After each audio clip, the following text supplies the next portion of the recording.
உங்கள் உள்ளம் கலங்க வேண்டாம் என்றது விரைந்து வாரார். உங்கள் உள்ளம் கலங்க வேண்டாம் என்றது விரைந்து வாரார். துன்ப வாழ்வை கடந்து செல்வோம், அன்பர் இயேசு விரைந்து வாரார். இன்ப வாழ்வில் இணைந்து வாழ்வோம், இறைவன் இயேசு இறங்கி வாரார். இறைவன் இயேசு இறங்கி வாரார்.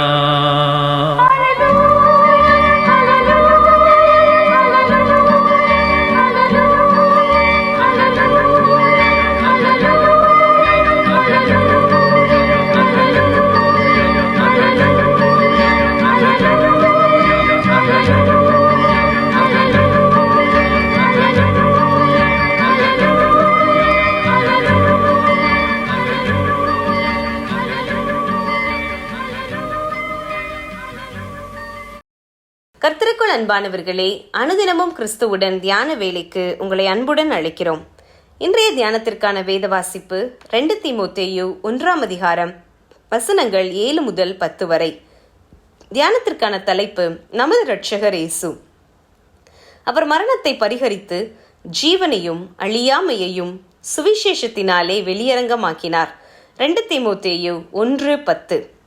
பிரியமுள்ள குமாரனாகிய தீமோத்தேயுவுக்கு எழுதுகிறதாவது என்று ஆரம்பித்த சிறையிருப்பிலிருந்து தீமோத்தேயுவுக்கு பவுல் எழுதிய இந்த நிருபமே அவருடைய கடைசி நிருபமாக கருதப்படுகிறது. இந்த நிருபத்தின் செய்தியும் அவை வெளிப்படுத்துகின்ற ஒவ்வொரு வசனமும் கவனமாகவும் ஆணித்தரமாகவும் எழுதப்பட்டுள்ளதை நாம் காணலாம். 9 மற்றும் 10 வசனங்களில் சுவிசேஷ செய்தியின் முழுமையையும் பவுல் அழகுபட எழுதியுள்ளார். மீட்பில் நமது கிரியைகளுக்கு இடமே இல்லை, அது முற்றுமுடிய தேவனுடைய கிருபையின் ஈவாகும். ஆகவே மீட்கப்பட்ட பிள்ளைகள் எவரும் பெருமை பாராட்ட எதுவுமே இல்லை. தேவன் நம்மை நேசிக்கிறார், நம்மை தமக்கென்று அழைத்தார், நம்மை மீட்கும்படி தமது குமாரனை தந்தார். அவரை விசுவாசிக்கிற விசுவாசத்தினாலே அன்றி வேறு எதை கொண்டும் நம்மால் நித்திய வாழ்வில் பிரவேசிக்க முடியாது. ஏனெனில் நமது பாவத்தின் சம்பளமாகிய மரணத்தை தம்மீது ஏற்றுக்கொண்ட அவர் தமது உயிர்த்தெழுதலினாலே பாவத்தின் வல்லமையை முறித்தெறிந்து விட்டார். நாம் துரோகிகளாக பாவிகளாக மீட்டெடுக்க தகுதியற்றவர்களாக இருந்தும் தேவன் நமக்கு அருளிய கிருபையின் மீட்பை இன்று நாம் என்ன செய்கிறோம்? கிறிஸ்து உலகில் பிரசன்னமாகினதினாலே நம்மை குறித்த தேவனுடைய நோக்கமும் கிருபையும் வெளியரங்கமானது.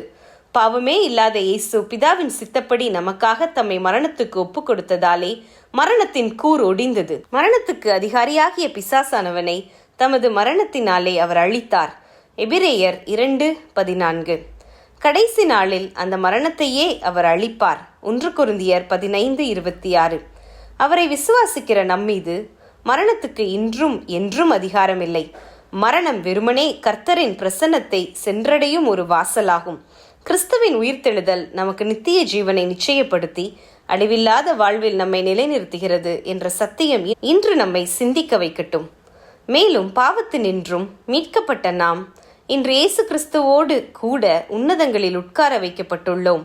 எபேசியர் 2:7 என்ற சத்தியம் நமது வாழ்வில் வெளிப்படட்டும். பிரியமானவர்களே, மரணத்தை பரிகரித்து உயிர்த்தெழுந்த கிறிஸ்து தமது முழு வல்லமையோடும் அதிகாரத்தோடும் திரும்பவும் வரும்போது இந்த முழு பிரபஞ்சத்தையும் அதன் அழிவினின்று மீட்பார்.